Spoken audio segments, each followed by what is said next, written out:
त्यातलं गांडूळ आहे ना, गांडूळ वळवळायचं थांबणार नाही, है ना? माझ्या बाप जात्याची जमीन आहे ती.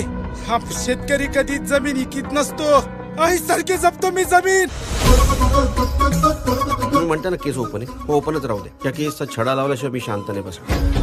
राम्याचा आणि भास्कर साळुंक्याचा जमिनीवरून वाद सुरू होता. त्या कामात आमच्या समद्यांच्या जमिनी गेल्या. समद्यांना बकळ पैसा मिळाला, आम्हालाच कमी का?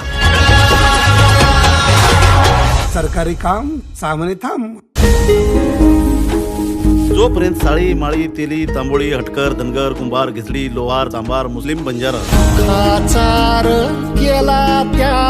वंचित शोषित मंडळी शेतकरी शेतमजूर हे जोपर्यंत एका ठिकाणी येत नाही ना, तोपर्यंत हे असंच चालणार आहे. हे लोक काही एकत्र येत नाही, आपलं दुर्दैव आहे. एक माणूस प्रामाणिक राहिला नाही या राजकारणामध्ये. मी सोडला तर